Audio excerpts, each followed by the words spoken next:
Rufus, you played Prince Andrew, and I read this morning actually that you thought about turning down the role. What kind of changed your mind? I didn't really. Oh, you didn't? Really. Have they misquoted you? Clear the record. Kind of. I mean, selective quoting, we can call it. Okay, got you. That Gillian had said that she at first turned it down. When I said, I waited a while before I said yes. Got Well, you. not very long. Not long enough for them to offer it to someone else. Okay. It's very important. Yeah. But I just thought, okay, I'm just going to go and read through this script again, and I've got to make a wild stab in the dark. Do I think I can do it? And my feeling was yes. I just wanted to give it a day because it was scary.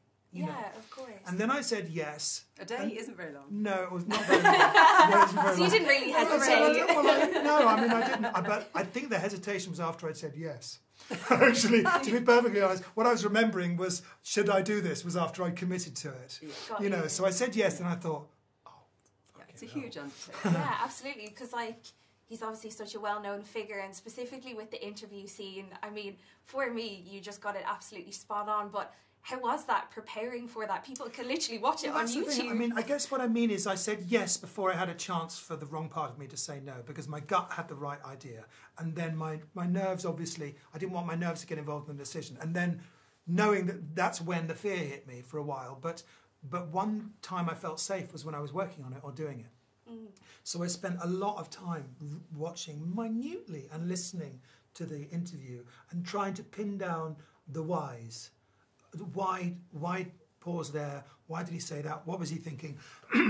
Is that a real thought, or is it a performative thought?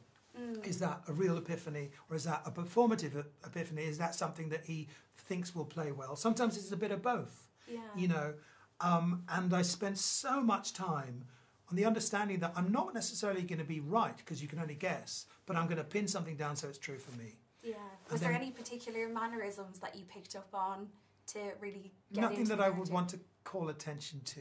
Got but you. you know, but it's just the interesting.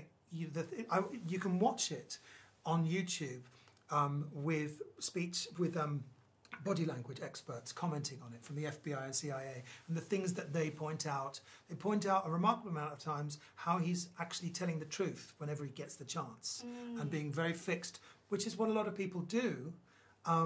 It doesn't mean they're not trying to use that truth to direct you away from something, etc., etc.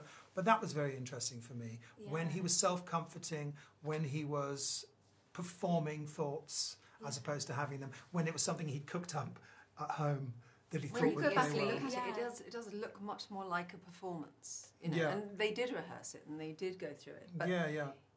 You can see when he's getting to things that you he's can worked see on. the thoughts, the speed of thought isn't. Yeah. It's so fascinating. And also his insistence on, was it Wednesday or was it a Thursday? You know, the kind of, I'm super specific about dates. Do you think that was on purpose, that he was kind of, you know, oh, was it this? I mean, it's calling attention to what a stickler you are for the truth in safe ways. Got you. You know? Keeley, you obviously play part of a woman who helped make this interview happen.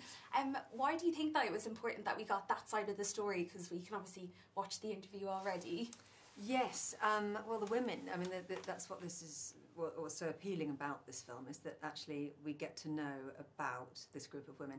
And I sort of do include Amanda in that, even though she is on the other team. Yeah. And that's in no way saying that I think she was, had in any way, in the other team. Yes, I I really don't think she did. I really don't think she did, actually. No. And that is something that's come up, you know, how do you feel about that? And people that have seen the film have been slightly, do you think maybe Another there was conspiracy an theory. element of that? Okay. Yeah, coming thick and fast. She really thought that it But was she going to be really, good. really thought, she really believed in him. Her intentions were good and honest, and she wanted everybody to see him through her eyes. Yeah.